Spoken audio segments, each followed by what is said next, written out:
You can't hold me down. You can't hold me down. You can't hold me down. You can't hold me down. You can't hold me down. You can't hold me.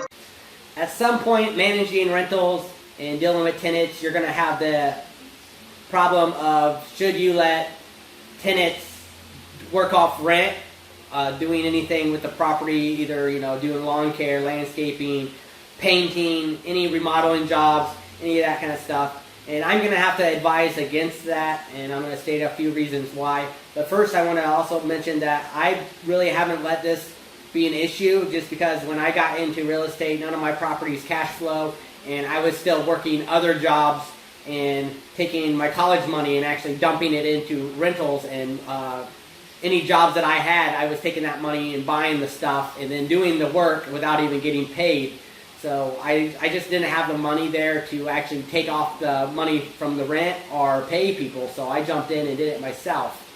So, but recently I actually did, it was, now it's been almost a year and a half ago, it was right before I remodeled the gas station that I have. It's a garage with an office and stuff. I turned it into a one-bedroom house. But before I did that, the last tenant I actually let rent it, and I took off $150 because he was wanting the front of the building painted, and I was like, well, I'll go ahead and pay for the paint and all that stuff and let you go ahead and paint it. And what ended up happening is about a month or two later, he ended up leaving and not doing the work. So I already lost on that, but that's just a typical example of what could happen if you allow it taken off the rent.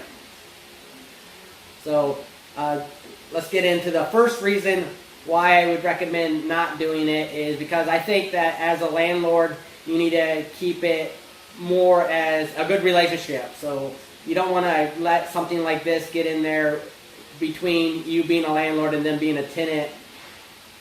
So the rent needs to be paid for rent every month, and you shouldn't take any rent off. If anything, you need to reimburse them as cash when work is completed. So let's say the rent is $300.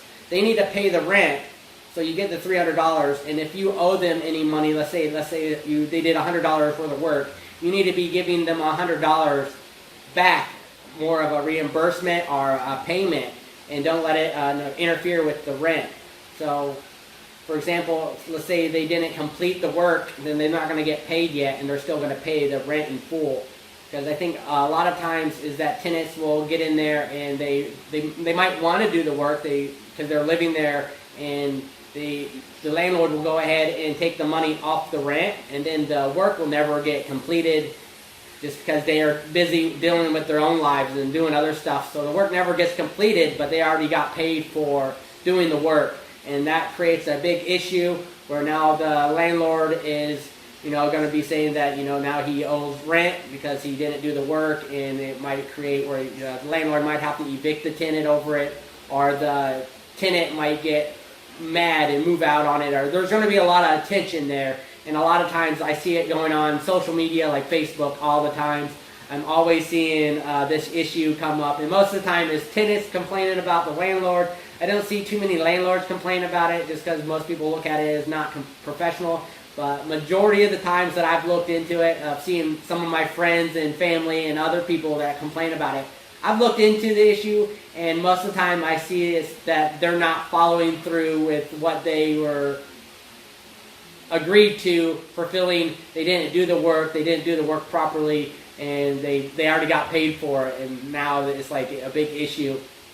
And it also keeps as a tenant saying, say they did the work and maybe they didn't get paid full, or they were saying that they did more work than they should have, and it just creates not a good relationship that way. So I think that it just shouldn't be done.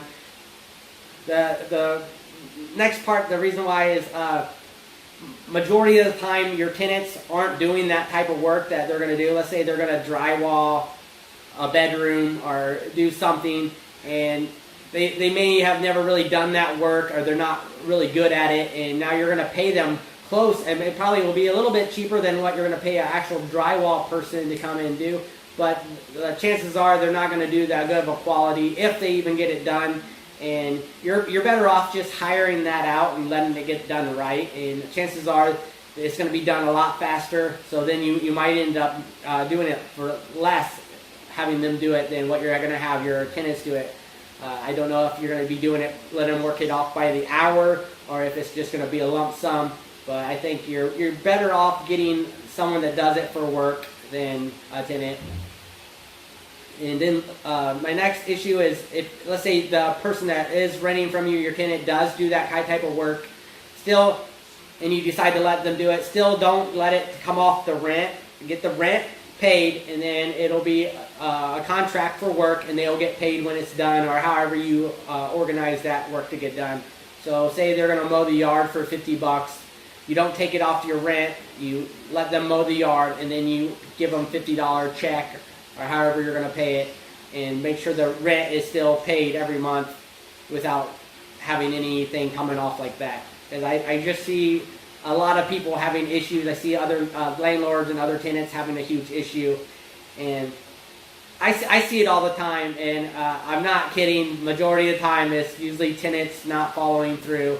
I'll just give you an example. I just bought a rundown house, the one that the meth head neighbors were on the other side. The neighbor there, I was there working, and he came over and was asking if I could do any odd jobs, and I started talking to him. And at first, I told him I didn't have any odd jobs, that I do it all myself. But after talking to him, he's totally right in line with that. He was talking about, did I know this other landlord, and that he owed her $600, and that he ended up moving out on her, and blah, blah, blah. He was telling me this, so it was crazy. And then he was telling me at that place that he actually lives, and that place needs a lot of work. I went, after talking to him, he wanted to show me some of the stuff that he was supposed to do with this house, and that he was living there for like $100 a month because of all the work that he was supposed to do. I went in, he wasn't doing any work, and it just wasn't worth it for the landlord to deal with someone in that place not getting any rent. It's better just to go ahead and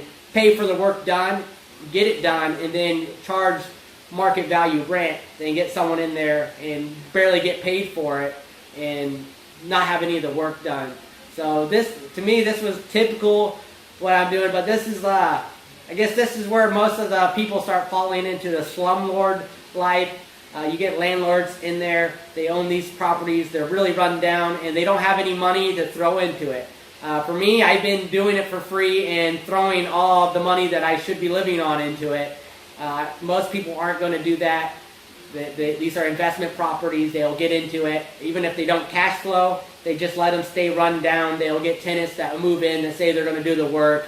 They might do the work, they might not, and they'll just barely try to skate by, and these places are just crappy. But again, they're not doing how they should do, and I know it's hard to get in there, pay someone to do it, mostly when these properties aren't making any money. But that's just an example of what's going on with this neighbor's house, is that landlord is doing exactly that. He's barely fixing stuff.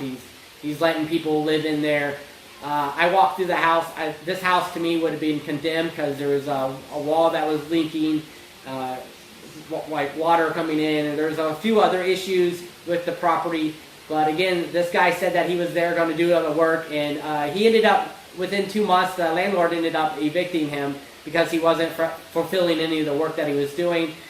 Is it bad on the landlord, or is it bad on the tenant? I think it's both, because first off, the tenant still agreed to live there and do the work, and at that month, was it worth $100 a month? I totally think so.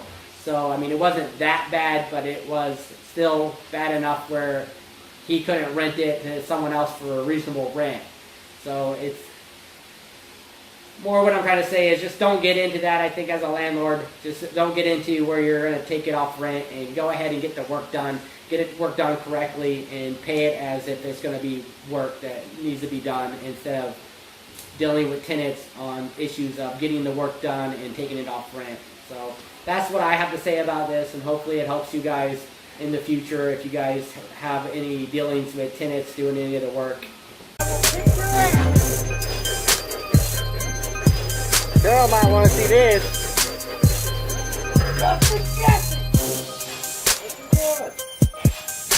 He's gonna get his ass fucked. He's gonna get your ass whooped.